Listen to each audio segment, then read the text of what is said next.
Hello! അങ്ങനെ മൗനരാഗം പുതിയ പ്രൊമോയിൽ ഒടുവിൽ നമ്മുടെ കിരണും എല്ലാവർക്കും ജാമ്യം കിട്ടുകയാണ് പ്രേക്ഷകരെ. അതെ കൂട്ടുകാരെ, നമ്മുടെ നവീൻ വക്കീല് നമ്മുടെ എസ്ഐനെ ആ ഒരു കോടതി മുറിയിൽ ആ പ്രതിക്കൂട്ടിൽ കയറ്റി നല്ല രീതിയിൽ പൊളിച്ചടക്കുന്നുണ്ടേ. നമ്മുടെ എസ്ഐയുടെ അടുത്ത് പറയുന്നുണ്ട്, "നിങ്ങള് നിങ്ങളേലും മേലുദ്യോഗസ്ഥരുടെ മുന്നിൽ നിങ്ങൾക്ക് തലയുയർത്തി നിൽക്കാൻ വേണ്ടി നിങ്ങൾ തന്നെ ഒരു പ്രതിയെ കണ്ടെത്തി, നിങ്ങൾ തന്നെ കുറെ തെളിവുകളും അടിച്ചേൽപ്പിക്കുകയായിരുന്നു." അങ്ങനത്തെ രീതിയിൽ നമ്മുടെ നവീൻ വളച്ചൊടിക്കുന്നുണ്ട്. അതായത് എസ്ഐ മനഃപൂർവ്വം ഇവരെ പ്രതികളാക്കി തെളിവുകൾ ഇവർക്ക് നേരെ ആക്കിയതാണെന്നും പറഞ്ഞിട്ട് അങ്ങനെ ഇവർക്ക് ജാമ്യം കിട്ടുകയാട്ടോ. അപ്പൊ നമ്മുടെ പ്രകാശൻ അപ്പുറത്ത് കാർത്തികയുടെ അടുത്ത് പറയുന്നുണ്ട്, ഓ കല്യാണി മോള് ഏത് നേരം നോക്കിയാലും കിരൺ മോനെ ചോദിച്ചുകൊണ്ട് നിൽക്കലാണ്, എനിക്ക് പറഞ്ഞു പറഞ്ഞ് മടുത്തു, ഇനി എന്ത് ചെയ്യും, അവൾക്ക് കുറച്ച് കഴിയുമ്പോൾ തന്നെ മനസ്സിലാകും കിരൺ ജയിലിലാണ് എന്നുള്ളൊരു കാര്യം നമ്മുടെ പ്രകാശൻ പറയുകയാണ്.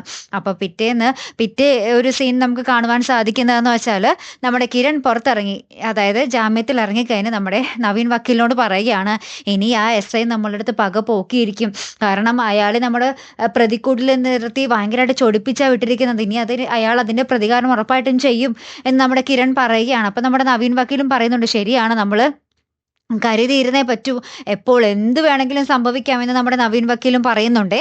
എന്തായാലും കാത്തിരിക്കാം കേട്ടോ. അപ്പൊ അടുത്തൊരു വീഡിയോയുമായി വരുന്നത് വരയ്ക്കും ഗുഡ് ബൈ.